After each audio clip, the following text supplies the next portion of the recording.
Bismillahirrahmanirrahim. Assalamualaikum warahmatullahi wabarakatuh.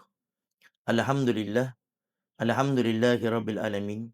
Wassalatu wassalamu ala asyrafil anbiya'i wa mursalin. Sayyidina wa habibina wa syafi'ina wa qurrati a'yunina wa nuri qulubina Muhammad. Habibi rabbil alamin wa ala alihi wa sahbihi ajma'in. Sahabat wasilah yang dimuliakan oleh Allah Subhanahu wa taala, bahayanya ria dalam amal.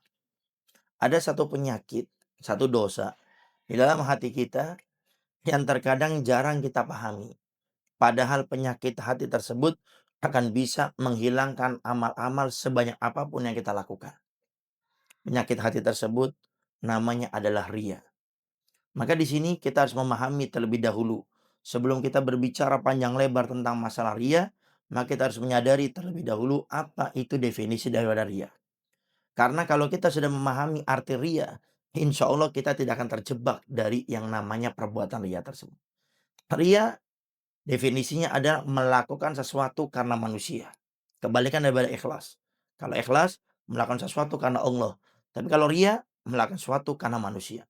Maka siapapun yang berbuat kebaikan karena manusia, maka sungguhnya tidak akan mendapatkan pahalanya di akhirat. Dia hanya mendapatkan capek saja, dia hanya mendapatkan jerih payahnya saja di dunia, tapi di akhirat tidak akan dibalas oleh Allah Subhanahu wa taala.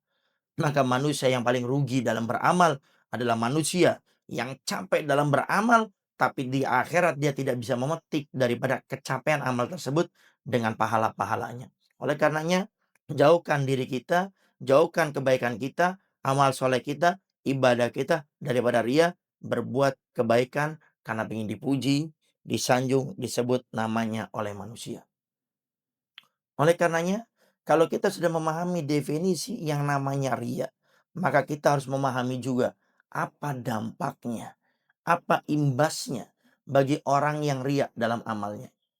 Nabi kita Muhammad Shallallahu Alaihi Wasallam mensabdakan, "Ar-riya tuhbitul amal." Ria itu bisa menghilangkan kebaikan. Artinya kebaikan-kebaikan yang kita lakukan akan dihapus oleh Allah Subhanahu wa taala di saat kita melakukan kebaikan itu karena ria, karena ingin dipuji, disanjung, disebut namanya oleh orang. Maka di saat kita sudah memahami tentang bahayanya ria, akan menghilangkan pahala-pahala yang harusnya kita dapatkan, maka insya Allah orang itu akan berhati-hati. Dan orang itu tidak akan terpesona dengan pujian-pujian dari manusia. Kalaupun ada, seperti umumnya yang kita ketahui, orang berbuat baik, biasanya ada orang memujinya, ada yang mengeluh-elukannya. Tapi bagi mereka, orang-orang yang sudah menyadari ria itu bisa menghilangkan pahala, maka dia tidak akan terlena. Dia tidak akan bangga. Dia tidak akan menyebut-nyebutkan dengan tujuan ingin dipuji oleh orang.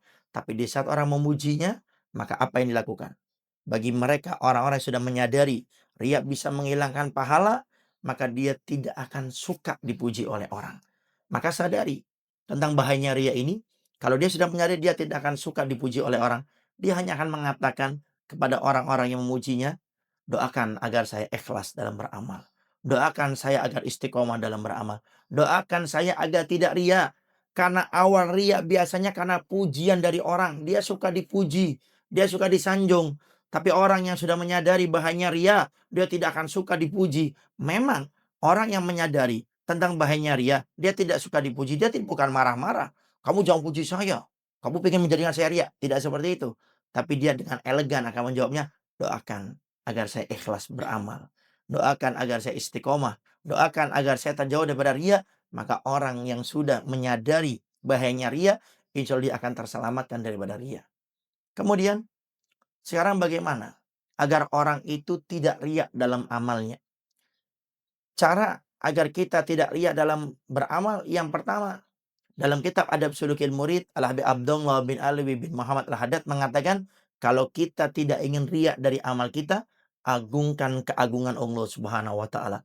Hadirkan bagaimana keagungan Allah Subhanahu wa taala yang memberikan kepada kita kemudahan, yang menolong kita, yang menggerakkan kita sehingga saat ini kita bisa beramal. Ada yang dipuji karena sholatnya, ada yang dipuji karena istiqomahnya di majelis taklim, ada yang karena dakwahnya, mengajarnya, sedekahnya. maka di saat dia menghadirkan keagungan Allah Subhanahu wa taala, bahwasanya saya bisa beramal semuanya karena pertolongan dari Allah Subhanahu wa taala, maka tidak ada orang yang riya dalam amalnya. Di saat orang memuji dia dengan begitu sangat, pujian yang sangat luar biasa, dia akan mengatakan, "Saya bisa berbuat ini semuanya karena pertolongan dari Allah Subhanahu wa taala." Sungguh, kalau bukan pertolongan dari Allah, saya tidak akan bisa berbuat kebaikan seperti ini.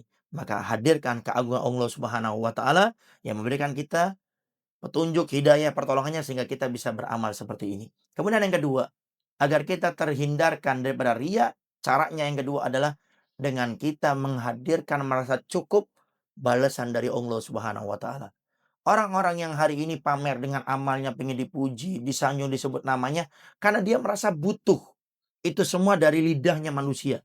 Tapi kalau kita sudah merasa cukup balasan dari Allah dan kita yakinkan dalam diri kita, tidak ada yang bisa membalas kebaikan yang kita lakukan kecuali balasan dari Allah yang paling besar, balasan Allah yang luar biasa, maka dengan itu kita tidak akan merasa butuh dengan pujian dari orang. Orang yang merasa butuh pujian dari orang karena dia tidak merasa cukup balasan dari Allah. Tapi kalau kita sudah merasa cukup dan kita menghadirkan keagungan balasan dari Allah, surganya, nikmat yang tiada tara, maka insya Allah orang tersebut akan terselamatkan daripada riya. Semoga Allah Subhanahu wa taala menyelamatkan amal-amal kita semua daripada riya dan semoga semua kebaikan yang kita lakukan semoga kita bisa memetiknya dengan pahalanya dengan surga Allah kelak di akhirat. Amin. Amin ya rabbal alamin. Assalamualaikum warahmatullahi wabarakatuh.